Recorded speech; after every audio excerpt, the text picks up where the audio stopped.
কি বুঝি? পৃথিবী আমরা জানি যে পৃথিবী একটা কমলের মতো।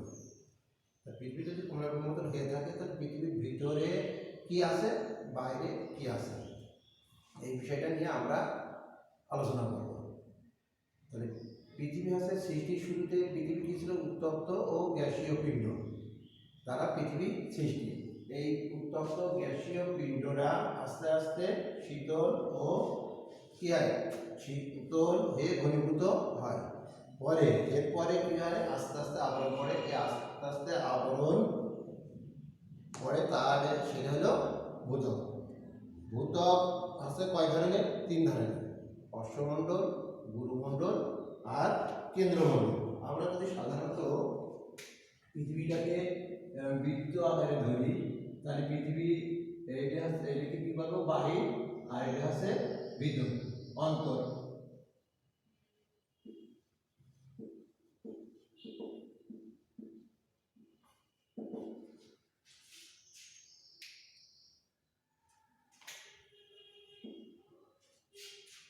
বাহ্যিক, অভ্যন্তরীণ আর আছে বাহ্যিক। অভ্যন্তরীণ পৃথিবীর গায়ে যে স্তর আস্তে আস্তে শীতল হয়ে যে ঘনীভূত হয়ে শীতল হয়, এই সময় এর উপরে যে আস্তরণ পড়ে শীতলে এর চারিপাশে যদি তাহলে আস্তে আস্তে আস্তে আস্তে শীতলে এর ঘনীভূত বিভিন্ন স্তরে স্তরে জমা হয়।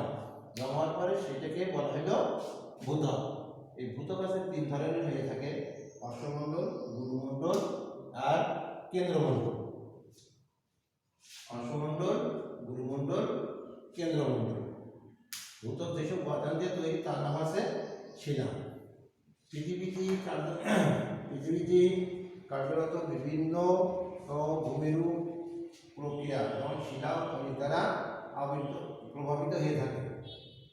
পৃথিবীর এই পরিবর্তন 2 ভাবে হয়ে থাকে: একটা হচ্ছে জীব পরিবর্তন আর একটা হচ্ছে আকস্মিক পরিবর্তন। জীব পরিবর্তন আস্তে আস্তে আস্তে আস্তে যেটা পরিবর্তন হয় সেটা জীব পরিবর্তন। আর আকস্মিক হঠাৎ করে হয়ে গেল। কিভাবে? পানি পরিসঞ্চিত হয়ে যখন বৃষ্টি পানি হয়, আমরা জানি যে একটা গর্তে যখন পানি আসে, বৃষ্টির পানি আস্তে আস্তে আস্তে আস্তে বিভিন্ন প্রকার স্তর পড়তে থাকে। এই স্তর পড়ে পড়ে একটা গর্তটা ভরাট হয়। আবার এটা কিভাবে হয়? আকস্মিকভাবে হঠাৎ করে কেউ কোনো কিছু মাটি ফেলে, কোনো ময়লা আবর্জনা ফেলে গর্তটাকে ভরাট করে দেওয়া হয়। ঠিক অনুরূপভাবে পৃথিবীর গায়ে ঠিক আস্তে আস্তে আস্তে আস্তে এই বরফ সঞ্চিত হয়ে আস্তে আস্তে বিভিন্ন তলানি ধুয়ে ফিরে বিভিন্নভাবে স্তর জমা হতে থাকে। তখন এই স্তর বিভিন্ন ভাগে ভাগ হয়েছে। যেমন 3 ধরনের ভাগ হয়েছে: একটা অশ্বমণ্ডল, একটা গুরুমণ্ডল আর একটা আছে কেন্দ্রমণ্ডল।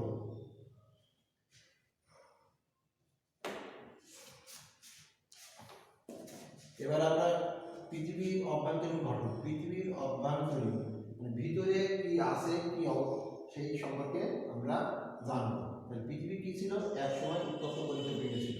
ক্রমে ক্রমে কি হয়েছে? আস্তে আস্তে শীতল ও ঘনীভূত হয়েছে।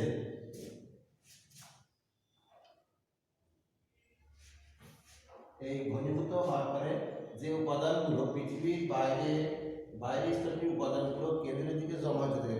পৃথিবীর বাইরের ভারী উপাদানগুলো আস্তে আস্তে কেন্দ্রের দিকে সঞ্চিত হতে থাকে। এই বিভিন্ন রকমের যে স্তর তৈরি হয় এই স্তরকে আমরা কি বলবো? মন্ড বলবো। আর এইভাবে আস্তে আস্তে কি হতে থেকেছে যে পৃথিবীটাকে যদি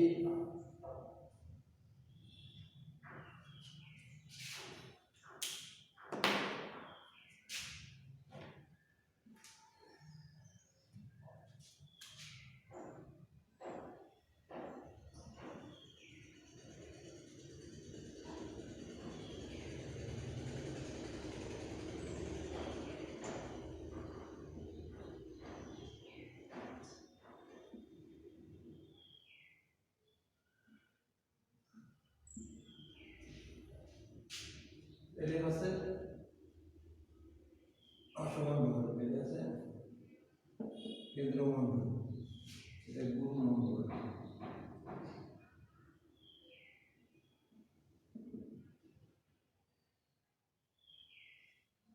অশ্বমণ্ডল, কেন্দ্রমণ্ডল আর আছে গুরুমণ্ডল। অশ্বমণ্ডল, কেন্দ্র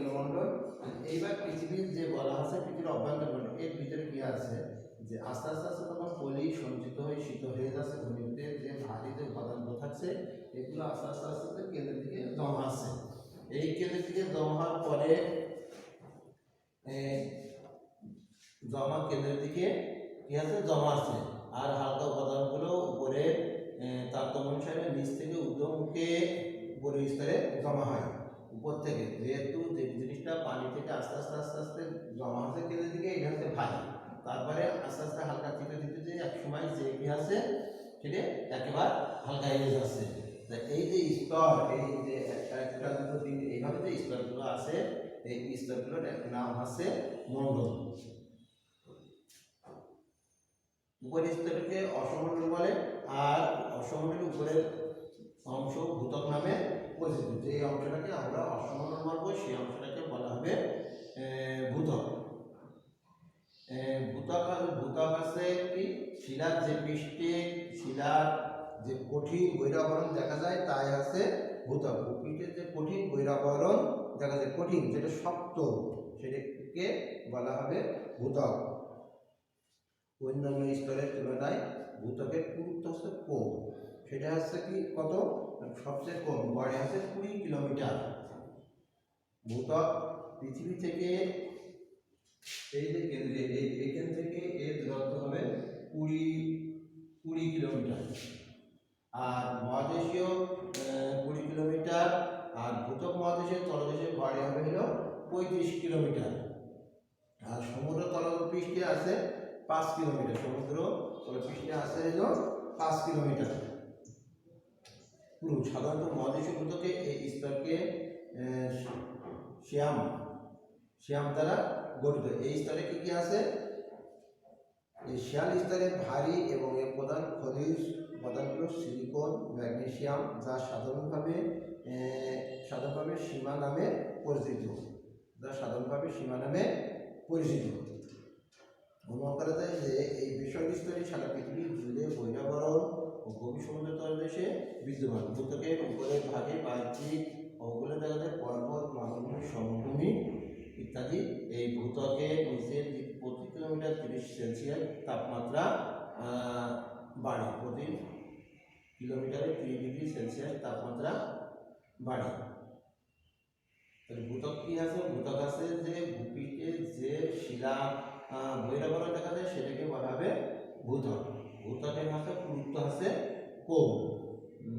ভূত্বক হচ্ছে সমুদ্র তলদেশের পরিমাণ, ভূত্বক মহাদেশের তলদেশে গড়ে আছে সবচেয়ে কম, গড়ে 20 কিলোমিটার, আর ভূত্বক হচ্ছে মহাদেশের তলভাগে কয় কিলোমিটার, 35 কিলোমিটার, আর সমুদ্র পৃষ্ঠে কয় কিলোমিটার, 20 কিলোমিটার, 5 কিলোমিটার পুরো। তাহলে এই স্তরে কি কি আছে, এই স্তরে সিলিকন, হিলিয়াম, অ্যালুমিনিয়াম দ্বারা গঠিত। এই স্তরের নাম কি নামে পরিচিত, শিয়াল নামে পরিচিত। শিয়াল স্তরের তুলনায় ভারী এবং প্রধান খনিজ উপাদানে সিলিকন, ম্যাগনেসিয়াম, যা সাধারণভাবে সীমা নামে পরিচিত। অনুমান করা যায় যে এই বেসল্ট স্তরে সারা পৃথিবী জুড়ে বহিরাবরণ ও গভীর সমুদ্র তলদেশে বিদ্যমান। ভূত্বকের উপরের ভাগেই বাহ্যিক অবৈবাহিকগুলো দেখা যায়, যেমন পর্বত, সমভূমি, মালভূমি ইত্যাদি। এবার আছে কেন্দ্রমণ্ডল। ভূত্বকের নিচে প্রায় 2885 কিলোমিটার পর্যন্ত পুরু মণ্ডলকে বলা হবে গুরুমণ্ডল। কত কিলোমিটার, 2885 কিলোমিটার পুরুত্ব মণ্ডলকে বলা হবে গুরুমণ্ডল। এটি কি বেসল্ট শিলা দ্বারা গঠিত, মূলত হচ্ছে বেসল্ট শিলা দ্বারা এই মণ্ডলটি, গুরুমণ্ডল আছে বেসল্ট শিলা দ্বারা গঠিত। এই পুরুত্ব কত আছে, 2885 কিলোমিটার। অন্যান্য খনিজ পদার্থের মধ্যে রয়েছে লোহা, ম্যাগনেসিয়াম, কার্বন ও অন্যান্য খনিজ পদার্থ। গুরুমণ্ডল দুই ভাগে বিভক্ত, একটা ঊর্ধ্বমণ্ডল যা 700 কিলোমিটার পর্যন্ত বিস্তৃত। এর প্রধান হচ্ছে লোহা ও অ্যালুমিনিয়াম সমৃদ্ধ। গুরুমণ্ডলকে কয় ভাগে ভাগ করা হয়েছে, দুই ভাগে। একটা আছে ঊর্ধ্বমুখী যা 700 কিলোমিটার পর্যন্ত বিস্তৃত, এতে কি আছে লোহা ও ম্যাগনেসিয়াম দ্বারা সমৃদ্ধ সিলিকেট দ্বারা গঠিত। নিম্ন গুরুমণ্ডলকে আছে প্রধানত কি আয়রন অক্সাইড, ম্যাগনেসিয়াম অক্সাইড এবং সিলিকন ডাই অক্সাইড সমৃদ্ধ খনিজ পদার্থ। তাহলে গুরুমণ্ডলের গুরুত্ব কত? গুরুমণ্ডলের গুরুত্ব আছে 2885 কিলোমিটার। প্রধান উপাদান কি? বেসল্ট শিলা দ্বারা গুরুমণ্ডল গঠিত। গুরুমণ্ডলকে কয় ভাগ আকারে আছে? দুই ভাগ আকারে আছে। একটা আছে ঊর্ধ্বমুখী, যা 7 কিলোমিটার পর্যন্ত বিস্তৃত। কি কি আছে এই গুরুমণ্ডলের মধ্যে? আছে গুরুমণ্ডলের মধ্যে লোহা ও অ্যালুমিনিয়াম সমৃদ্ধ সিলিকেট দ্বারা গঠিত। আর নিম্ন গুরুমণ্ডলে কি আছে? নিম্ন গুরুমণ্ডলে প্রধানত আয়রন অক্সাইড, ম্যাগনেসিয়াম অক্সাইড ও সিলিকন ডাই অক্সাইড সমৃদ্ধ খনিজ দ্বারা গঠিত। কেন্দ্রমণ্ডল শেষ আছে কেন্দ্রমণ্ডল। কেন্দ্রমণ্ডল ঠিক উপরে রয়েছে অসমমণ্ডলের গুরুমণ্ডলের ঠিক উপরে রয়েছে কেন্দ্রমণ্ডল। গুরুমণ্ডলের উপরে রয়েছে গুরুমণ্ডলের উপরে এই অংশটা রয়েছে হলো কি মণ্ডল? কেন্দ্রমণ্ডল। গুরুমণ্ডলের উপরে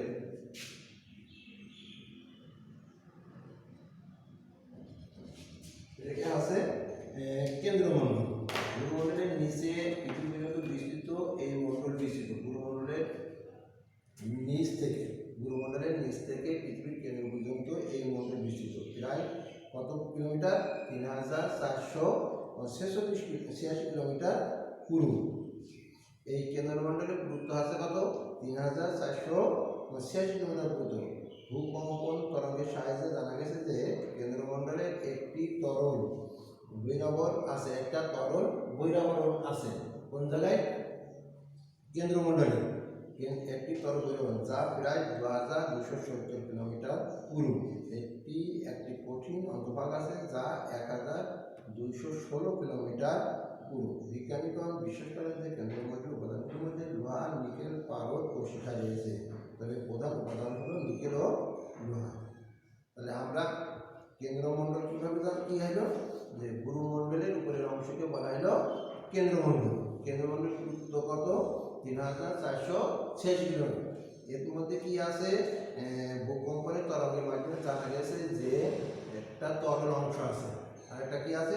কঠিন অংশ আছে। তরল অংশটা কত? 2270 কিলোমিটার আর কঠিন অংশ আছে 1216 কিলোমিটার পুরু। বিজ্ঞানীরা মনে করেন কেন্দ্রমণ্ডলের মধ্যে রয়েছে কি কি? লোহা, নিকেল, পারদ ও সীসা। তবে প্রধানত সীসা, নিকেল ও লোহা। ঠিক আছে? তাহলে পৃথিবী কি? তাহলে আবার বলি পৃথিবীর বাহ্যিক গঠন। পৃথিবী যখন সৃষ্টি হয়েছে তখন কি ছিল? পৃথিবী একটা উত্তপ্ত গ্যাস পিণ্ড ছিল। উত্তপ্ত অবস্থা থেকে আস্তে আস্তে এটি শীতল ও ঘনীভূত হয়েছে। শীতল ও ঘনীভূত হয়ে পৃথিবীর বাইরে বিভিন্ন উপাদানগুলো কেন্দ্রের দিকে জমা হয়েছে। আস্তে আস্তে শীতল ও ঘনীভূত হয়ে কি হয়েছে? কেন্দ্রের দিকে জমা হয়ে থাকে। কেন্দ্রের দিকে জমার ফলে যে উপাদান আর হালকা উপাদান মানে আস্তে আস্তে যখন পানি সমুদ্রের দিকে গড়াতে থাকে তখন বিভিন্নভাবে স্তর তৈরি হয়। এই স্তর বিভিন্ন নামে আমরা ভাগ করেছি। পৃথিবীতে বিভিন্ন স্তরের মধ্যে রয়েছে অশ্বমণ্ডল, তাকে আমরা ভূত্বক বলি। উপরের অংশটাকে ভূত্বক, আর নিচে আর কি আছে? গুরুমণ্ডল, কেন্দ্রমণ্ডল। তাহলে অশ্বমণ্ডল ভূপৃষ্ঠে শিলার যে কঠিন বহিরাবরণ দেখা যায় তাই আছে ভূত্বক। পৃথিবীর ভূপৃষ্ঠের শিলার যে কঠিন বহিরাবরণ দেখা যায় তাই আছে ভূত্বক। ভূঅভ্যন্তরে অন্যান্য স্তরের তুলনায় গুরুত্ব আছে যে 3টে স্তর আছে। একটা আছে অশ্বমণ্ডল, গুরুমণ্ডল আর আছে কেন্দ্রমণ্ডল। এর যে গুরুত্ব তার মধ্যে অশ্বমণ্ডলের গুরুত্ব হচ্ছে সব থেকে কম। সেটি কতটুকু? কম আছে, গড়ে আছে 20 কিলোমিটার। সমুদ্র পৃষ্ঠে ভূত্বক আছে মহাদেশে তলদেশে আছে 35 কিলোমিটার আর সমুদ্র পৃষ্ঠে আছে 5 কিলোমিটার পুরু। মহাদেশীয় ভূত্বকের এই স্তরের বিশাল এই স্তরকে শিয়াল স্তর বলে। এই স্তরকে শিয়াল। একটা আছে কি কি? যে সমুদ্র তলদেশে একটা হতে হবে আর একটা আছে মহাদেশীয় তলদেশে। মহাদেশীয় তলদেশে যেটা সেটা আছে 35 কিলোমিটার আর সমুদ্র তলদেশে 5 কিলোমিটার পর্যন্ত বিস্তৃত। এই 5 কিলোমিটার বিস্তৃত এই অংশকে বলা হয় শিয়ার অংশ, শিয়ার। এর মধ্যে কি কি আছে? সিলিকন আছে, অ্যালুমিনিয়াম দ্বারা গঠিত। আর প্রধান খনিজ আছে সিলিকন ও ম্যাগনেসিয়াম, যা সাধারণত সীমা নামে পরিচিত। পৃথিবী জুড়ে সারা পৃথিবী জুড়ে কি আছে? বহিরাগত ও গভীর সমুদ্র তলে বিদ্যমান। যেটাকে উপরে তল রয়েছে কি কি আছে? পর্বত, মালভূমি, সমভূমি ইত্যাদি। এইগুলো আছে, সবই আছে অসমণ্ডল বা ভূত্বকে। এবার আছে কেন্দ্রমণ্ডল। তাহলে কেন্দ্রমণ্ডল কত পর্যন্ত বিস্তৃত? 2885 কিলোমিটার পর্যন্ত পুরুত্ব। এর মধ্যে কি কি আছে? মূলত বিশাল শিলা দ্বারা এই গুরুমণ্ডল গঠিত। বিশাল শিলা দ্বারা গুরুমণ্ডল গঠিত। গুরুমণ্ডলের কে দুই ভাগে ভাগ করা হয়েছে। একটা ঊর্ধ্বমুখী, যা 700 কিলোমিটার পর্যন্ত বিস্তৃত, আর নিম্ন যে স্তর, এটাকে নিম্ন স্তরটা আছে কঠিন শিলা দ্বারা গঠিত। এই স্তরে নিম্ন স্তরের মধ্যে রয়েছে কি? আয়রন অক্সাইড, ম্যাগনেসিয়াম অক্সাইড আর সিলিকন ডাই অক্সাইড। আর প্রথম স্তরের মধ্যে রয়েছে লোহা ও ম্যাগনেসিয়াম সমৃদ্ধ খনিজ পদার্থ। কেন্দ্রমণ্ডল হচ্ছে গুরুমণ্ডলের ঠিক উপরের অংশকে বলা হয়েছে কেন্দ্রমণ্ডল, যার বিস্তৃত আছে 3486 কিলোমিটার। এই মণ্ডলের মধ্যে কি আছে? কেন্দ্রে রয়েছে ভূকম্পনের মাধ্যমে জানা গেছে যে এর স্তর আছে দুটো, একটা আছে তরল স্তর আর একটা আছে কঠিন স্তর। তরল স্তরটা আছে 2270 কিলোমিটার পর্যন্ত বিস্তৃত, আর কঠিন স্তর আছে 1216 কিলোমিটার পর্যন্ত বিস্তৃত। কেন্দ্রমণ্ডলের মধ্যে রয়েছে লোহা, নিকেল ও পারদ সীসা। তবে প্রধান উপাদান হচ্ছে নিকেল ও লোহা। ঠিক আছে, সবাইকে ধন্যবাদ।